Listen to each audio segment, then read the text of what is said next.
Assalamualaikum warahmatullahi wabarakatuh.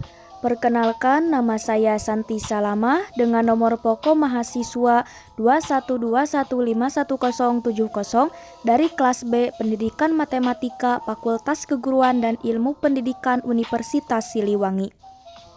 Nah, dalam video kali ini saya akan menjelaskan tentang hakikat belajar dan pembelajaran matematika. Video ini dibuat bertujuan untuk memenuhi tugas saya, yaitu ujian tengah semester mata kuliah Filsafat dan Sejarah Matematika. Nah, untuk yang pertama kita menjelaskan tentang ontologi. Di dalam ontologi itu ada pengertian belajar menurut pendapat para ahli. Yang pertama yaitu menurut Dimyati dan Mudjiono. Beliau mengatakan bahwa belajar merupakan suatu proses internal yang kompleks, meliputi unsur afektif seperti sikap, nilai-nilai, interest, apresiasi, dan penyesuaian perasaan sosial. Nah, yang kedua yaitu menurut Jamarah dan Zain. Beliau mengatakan bahwa belajar adalah proses perubahan perilaku berkat pengalaman dan latihan, baik yang menyangkut pengetahuan, keterampilan maupun sikap, bahkan meliputi segenap aspek organisme atau pribadi. Nah, untuk yang ketiga yaitu menurut Hamalik. Beliau menyatakan bahwa belajar adalah bukan suatu tujuan, tetapi merupakan proses untuk mencapai tujuan, atau bisa disebut juga modifikasi atau memperteguh kelakuan melalui pengalaman. Nah, dari ketiga pendapat ahli tersebut, saya dapat simpulkan bahwa belajar adalah suatu proses internal yang kompleks. Maksud kompleks di sini yaitu proses yang panjang yang dapat merubah sikap seseorang untuk mengembangkan kreativitasnya, potensi dirinya, dan cara pola pikirnya. Di dalam ontologi juga yang kedua yaitu ada pengertian matematika menurut pendapat para ahli. Nah, yang pertama yaitu Glenn James dan Robert C. James. Beliau menyatakan bahwa matematika adalah ilmu tentang logika mengenai bentuk, susunan besaran, dan konsep-konsep yang berhubungan satu dengan yang lainnya dengan jumlah yang banyak terbagi ke dalam 3 bidang, yaitu ada aljabar, analisis, dan geometri. Nah, yang kedua yaitu menurut Johnson dan Rising. Mereka menyatakan bahwa matematika adalah pola berpikir, pola mengorganisasikan, pembuktian yang logis, bahasa yang menggunakan istilah yang didefinisikan dengan cermat, jelas, dan akurat, representasinya dengan simbol dan padat, lebih berupa mengenai ide daripada bunyi. Nah, yang ketiga yaitu menurut Knibbon.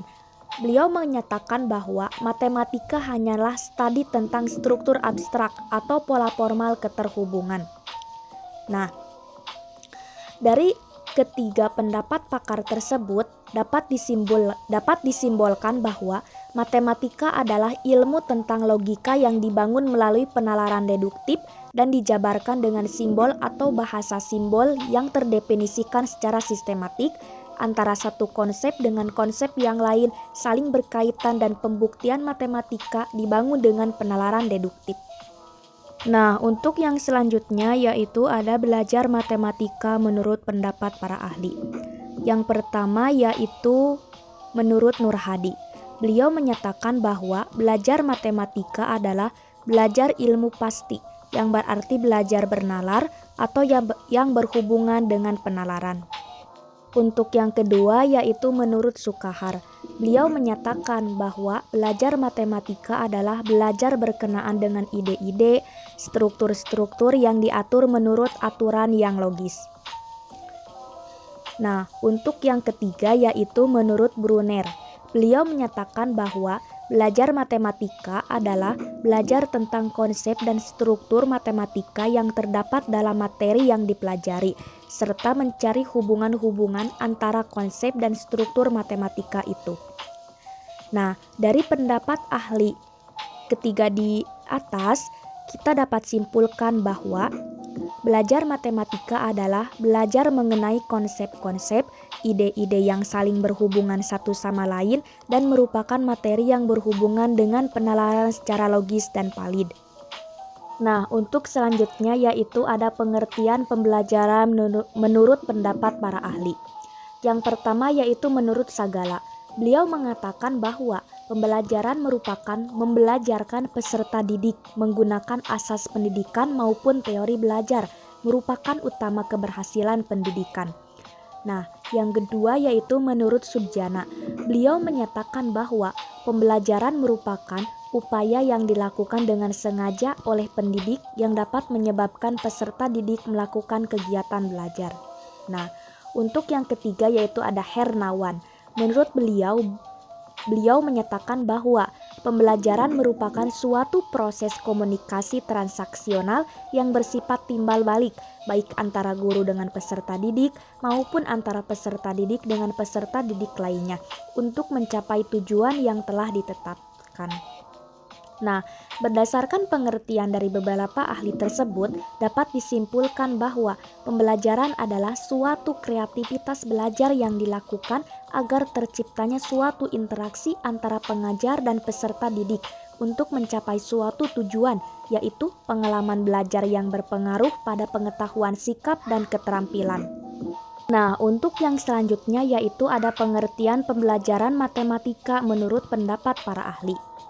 Yang pertama yaitu menurut Ahmad Susanto. Beliau menyatakan bahwa pembelajaran matematika adalah suatu proses belajar mengajar yang dibangun oleh guru untuk mengembangkan kreativitas siswa yang dapat meningkatkan kemampuan berpikir siswa, dapat mengkonstruksi pengetahuan baru sebagai upaya meningkatkan penguasaan yang baik terhadap materi matematika. Nah, untuk yang kedua yaitu menurut Brunei. Beliau menyatakan bahwa pembelajaran matematika adalah belajar tentang konsep dan struktur matematika yang terdapat dalam materi yang dipelajari serta mencari hubungan antara konsep dan struktur matematika di dalamnya. Nah, yang ketiga yaitu menurut Cobb. Beliau menyatakan bahwa pembelajaran matematika adalah proses pembelajaran yang melibatkan siswa secara aktif mengkonstruksi pengetahuan matematika. Nah, menurut pendapat para ahli tersebut, kita dapat simpulkan bahwa pembelajaran matematika adalah suatu proses belajar mengajar yang mengandung dua jenis kegiatan tidak terpisahkan. Kedua aspek ini berkolaborasi secara terpadu menjadi suatu kegiatan pada saat terjadi interaksi antara siswa dengan guru, siswa dengan siswa, siswa dengan lingkungan di saat pembelajaran matematika sedang berlangsung. Yang selanjutnya kita bahas tentang episiomologi. Nah, di dalam episiologi ini yang pertama yaitu ada indikator. Nah, indikator ini terdapat macam-macamnya. Yang pertama yaitu sikap positif terhadap matematika. Yang kedua, mengembangkan kreativitas dan seni mengerjakan matematika. Yang ketiga, mengembangkan kemampuan berpikir logis. Yang keempat, mengembangkan proses atau prosedur matematika. Nah, untuk yang selanjutnya atau untuk yang kedua yaitu ada tujuan. Nah, di dalam tujuan matematika itu terdapat macam-macamnya juga. Yang pertama yaitu memahami konsep matematika, yang kedua menggunakan penalaran pada pola dan sifat, yang ketiga memecahkan masalah, yang keempat mengomunikasikan gagasan dengan simbol, yang kelima memiliki sikap menghargai kegunaan matematika dalam kehidupan. Nah, untuk yang selanjutnya atau yang ketiga yaitu ada fungsi.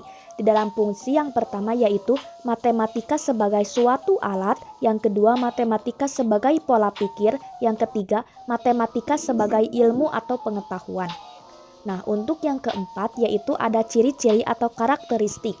Nah, di dalam ciri-ciri yaitu yang pertama, ilmu yang di dalamnya memuat pengukuran, yang kedua ilmu yang berisi kaidah, yang ketiga ilmu yang bersumber dari dalam pikiran manusia. Nah, untuk yang kelima atau yang selanjutnya yaitu ada jenis-jenis.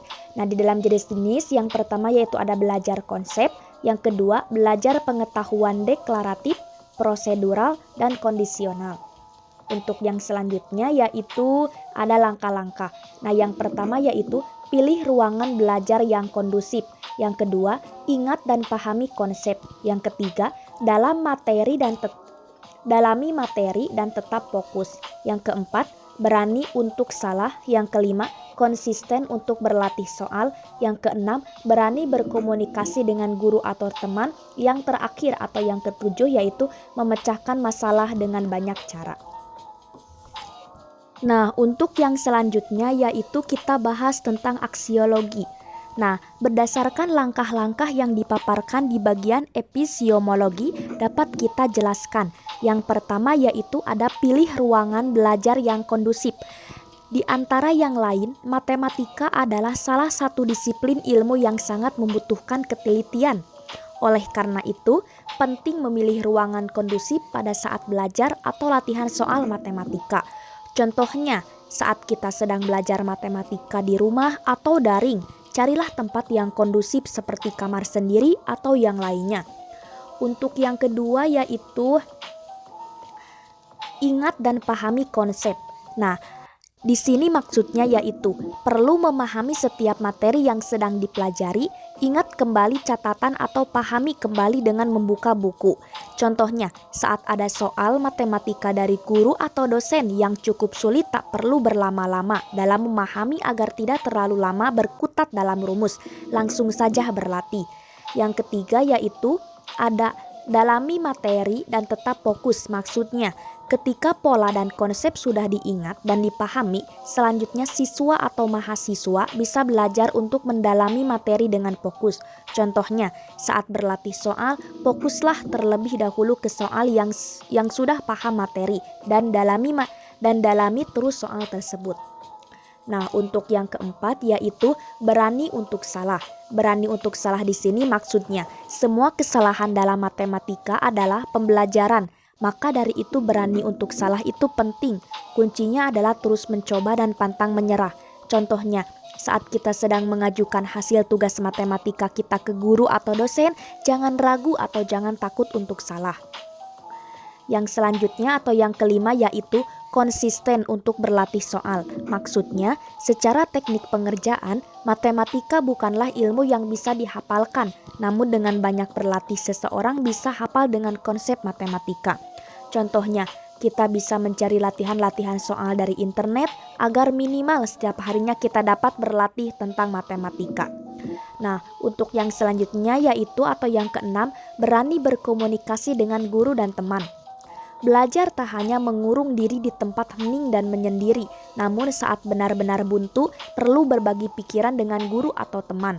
Contohnya, kamu bisa memulai dengan sebuah soal yang sulit dan mencoba mencari solusi matematikanya. Dengan sudut pandang yang berbeda atau bertanya dengan teman dan dosen akan ditemukan cara mengerjakan matematika yang lebih beragam. Nah, untuk yang terakhir atau untuk yang ketujuh yaitu memecahkan masalah dengan banyak cara. Dalam lingkungan kelas terbaik, guru atau dosen mampu menunjukkan cara yang berbeda untuk memecahkan masalah yang sama dan mendorong siswanya atau mahasiswanya untuk menemukan cara kreatif mereka sendiri untuk menyelesaikannya. Contohnya, saat ada sebuah soal matematika yang cukup sulit untuk dipecahkan, maka carilah di berbagai referensi untuk memecahkannya. Sekian video tentang hakikat belajar dan pembelajaran matematika yang dapat saya sampaikan. Semoga video ini bisa bermanfaat untuk kalian dan untuk saya sendiri. Terima kasih. Wassalamualaikum warahmatullahi wabarakatuh.